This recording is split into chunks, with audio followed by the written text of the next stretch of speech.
This is day 6, and we're speaking typography. Now, what is typography? It's the words that are on the slide, not bullet-pointed lists. But today we're going to look at where we can put words to make graphic images and make them impactful, what we can do to make them part of our presentation message, not just bullet-pointed lists. Typography is just numbers and symbols, right? Wrong.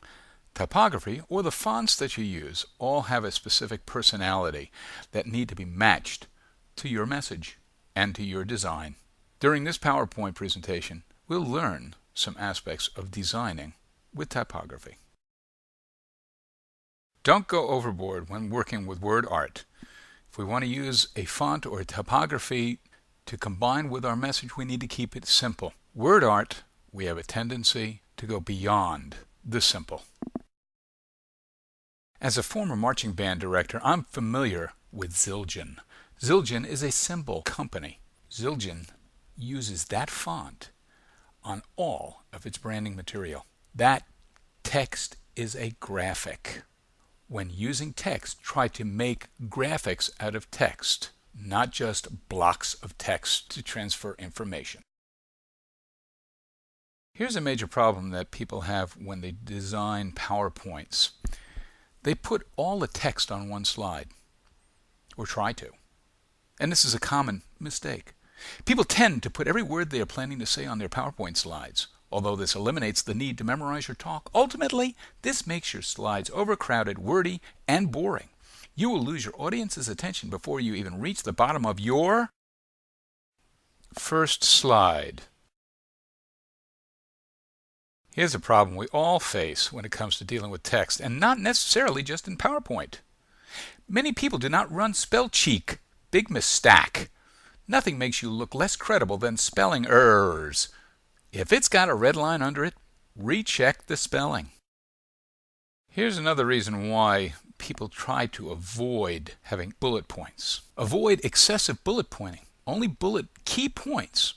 Too many bullet points, and your key messages will not stand out. In fact, the term bullet point comes from people firing guns at annoying presenters. How your text looks on screen is extremely important. So what you need to do is make sure you test it on your computer, test it on your LCD, and also if you're transferring it from one computer to another, make sure that you have the font embedded in the presentation. And that's only if you're using a different font that may not be on someone else's computer. It'd be a shame to have a wonderful presentation up and then all of a sudden the font changes to a default font on that other computer and the message and the font do not agree. When you're using a font and text on a PowerPoint slide, you want to make sure that you don't combine different families of fonts. Find one font family that has a lot of variation to it, and that will give you a little bit more flexibility in your design process. Fonts have personalities. As you're designing, make sure that your font matches the intent of your message. As you're constructing your slides, here are two formulas that you can use. One for the overall size of the graphics and how far people can see back. And then the more important one is the text and what formula you can use to make sure that people are going to be able to see the font and the text size that you put up on your screen. When you're in the design process and you make a decision to use text, make sure that whatever text you use and the size that you're using it, that you can accommodate the people that are sitting in the audience in the back row. If you're going to use text and text blocks, let's see how we can tighten up some of the elements over the next few slides. Here on this slide, you see the text in the default that's provided by the Microsoft PowerPoint. To tighten this up, we can adjust the leading or the space between the lines in this text. Next, we adjust the kerning or the space between the letters in each word. Now, our message is tightened up.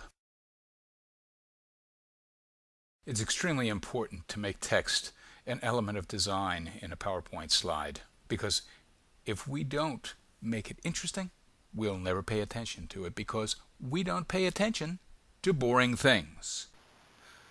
I hope you've enjoyed this lesson on typography. We've got one more day left, and tomorrow we're going to talk about data, animations, transitions, and video. Some of the essence of the extra things that are elements in our PowerPoints that we can control. Join us.